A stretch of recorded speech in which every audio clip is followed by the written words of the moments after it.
All right, let's just jump right in. It all starts with a place and a time. Isdalen Valley, Norway, 1970. A woman's body is discovered, burned and hidden among some rocks. And from that one single point, a mystery starts to unravel that honestly tells us a lot more about ourselves than it ever does about her.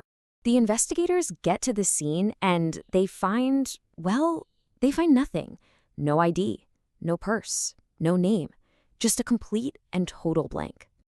There's absolutely no history to trace back.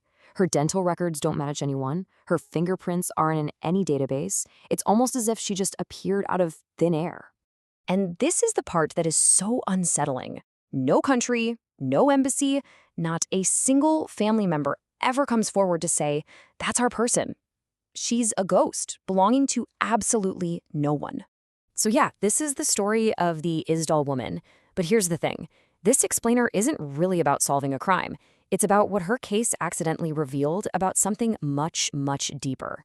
Our collective, very human fear of the unknown. So, we're not just digging into some old cold case file here. We're going to use her story as a lens to understand these really powerful psychological forces, because the real mystery isn't just what happened to her, but what happens inside all of our minds when we're faced with something we simply cannot explain. Okay, so first, let's lay out the actual facts of the case. The concrete, really unsettling details that created this perfect vacuum of information.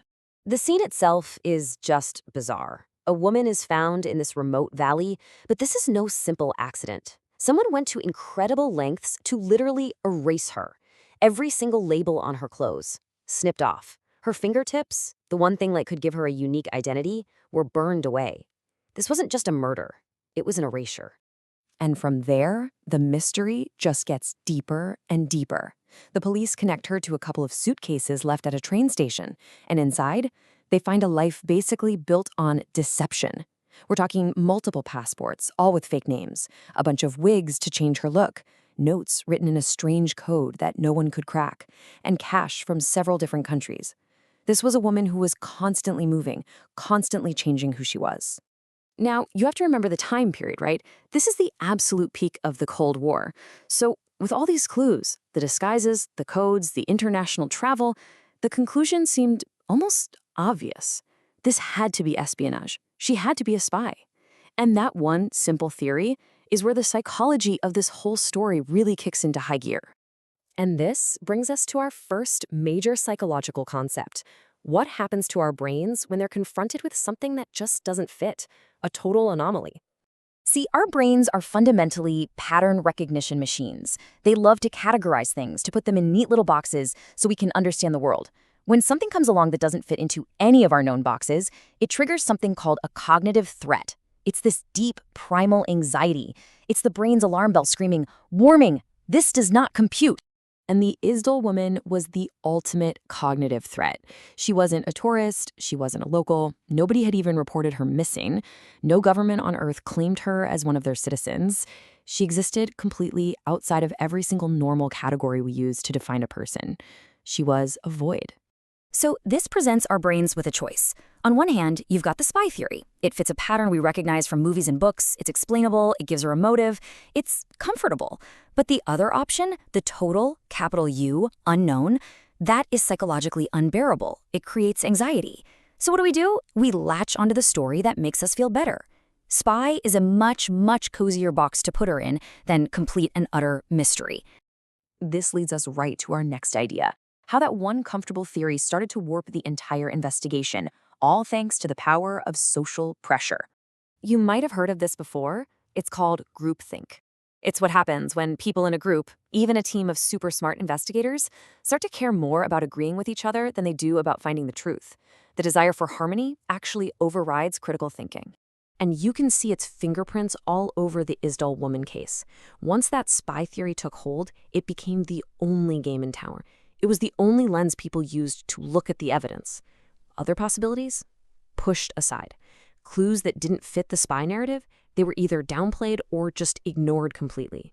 So get this, as the investigators started to agree with each other more, the scope of their investigation actually shrank, right at the moment it should have been getting wider. But the psychological fallout here goes way beyond just the investigation. It actually affects our morality. It has to do with what happens to our sense of compassion when a person becomes a puzzle. This is a really tough, but I think a very honest truth about human nature. Our empathy is profoundly tied to identity. We feel for a person because we know their story, their family, their name. When you strip all of that away, our ability to connect, to feel for them, it just starts to fade. And the result is this quiet kind of moral collapse. Nobody stepped up to claim her. She became this international problem that nobody wanted to own. Her life, her suffering, her humanity, it all got packed away into a file folder stamped unsolved. She stopped being a victim, and she became a piece of folklore, a mystery to be debated over, not a person to be mourned. And that brings us to the final, and I think the most important part of all this. We've looked at the case, we've looked at the psychology, but now let's turn that lens around and point it back at ourselves. Seriously, just think about that for a second. If you disappeared, with no wallet, no phone, no friends or family to immediately identify you, how quickly would your own story be completely erased? Or maybe worse, rewritten by strangers just trying to fit you into a convenient little box? At the end of the day, her story isn't some bizarre one-off from the 1970s. It's a perfect case study of our own psychological wiring. It proves that we are terrified of things that don't make sense. It shows that we will bend to the will of a group, and that we will even distort reality itself just to feel a little bit safer. And maybe most chilling of all, it shows just how fragile our empathy can be. So maybe we've been asking the wrong question for the last 50 years. Everyone keeps asking who was the Isdal woman. But maybe the more revealing question, the one that really matters, is this. Who are we? What does our reaction to her, our desperate need to label her, our willingness to forget her as a human being, what does that say about us? And that leaves us with one final, kind of unsettling thought. Maybe the reason her case file is still open isn't because the clues ran out. Maybe some mysteries are never solved because the solution would force us to confront some really uncomfortable truths about our own minds, our societies, and our fears. And sometimes that's a truth we'd rather just leave buried out there in the snow.